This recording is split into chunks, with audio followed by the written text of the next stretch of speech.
Okay, it's currently 10 p.m. in Sydney. I'm preparing to do a brisket. It's going to be a 15.5 pound or 7 kilo brisket.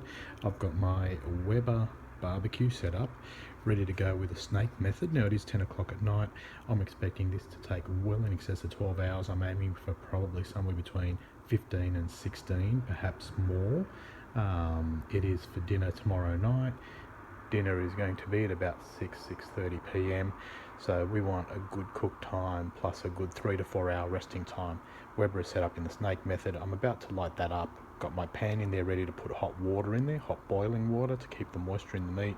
And I'll show you the meat shortly just before I pop it on when the snake is ready to go. Okay, we've now placed our starter beads on the barbecue. I've got my 15 pound / 7 kilo brisket here ready to go. I've got 3 probes going into it. One there at the thin end, a couple here where it's a bit thicker, and I've got my trusty iGrill 2 thermometer connected up, which is connected to my iPad via Bluetooth inside, so that I can monitor the temperature through the night, and it will buzz and beep if my grill temperatures go a bit wonky. So they're all set there. At the moment my grill's at, you can't really see it there, but it's at 141 degrees Fahrenheit. I'm going to get that up to I've set a minimum of 215 and a high of 235. I want to cook this at about 220 and see how she goes for a good 10 or 12 hours. Okay, so now I'm going to fill the water pan up in the barbecue with an entire kettle of boiling water, which is about 7 or 8 cups. That'll help keep moisture inside the barbecue. I'm going to put that on, then I'm going to put the meat on. I'm going to leave it, let it get up to temp. Once it's up to temp, I'm going to regulate that top vent to keep it at about that 220 mark, 230 absolute tops. Once it's regulated and it's holding there, I'm going to bed and I will see you in the morning. So I might just show you one more time before I let it off to show you that the temp is where it needs to be. Okay, so it's now just coming on to 1 a.m. in the morning.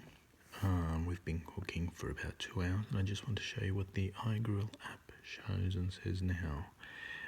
It's showing a grill temp of 237 degrees Fahrenheit. Then my 3 probes, 86 degree at the thickest part, 106 right down to the thin part. Don't know where my 4th probe's gone. Oh, sorry, there it is, 120 at the really thin part. So we've got to get this up to 195. 1 o'clock in the morning now. I think I'm going to go to bed, and we'll look at it again in the morning.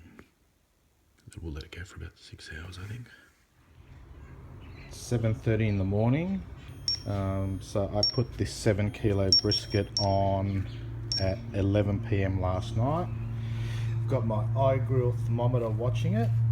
Connected to my iPad watching the temps. Temps are looking good. It's been going all right, and this is the first time we're going to have a look at it since when we put it on at 11 p.m. last night. I reckon it's still going to have, at least, looking at the temp, at least another 4 or 5 hours to go.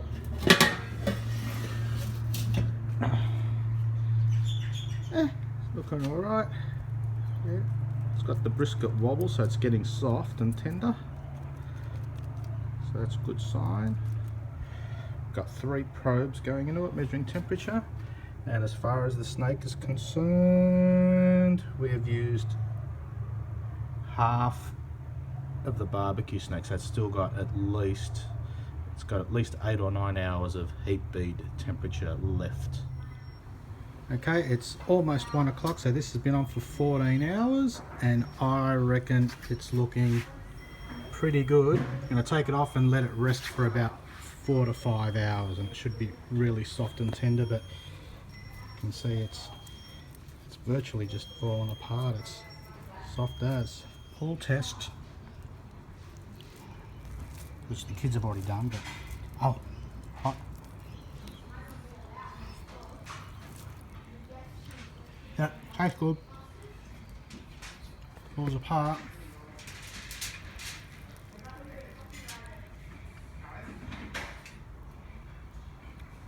What you want.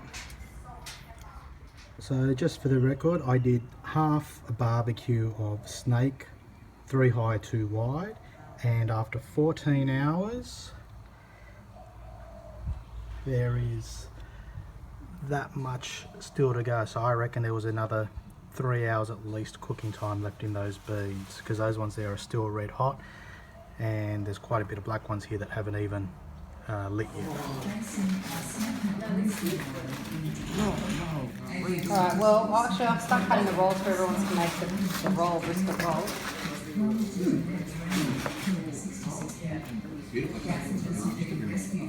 Yeah. Well, it worked. No two ways about that. Worried, but it's come out. Look, look at the juice come out of the fat. You can see the juice coming out of the top. Look, look here, here, look here.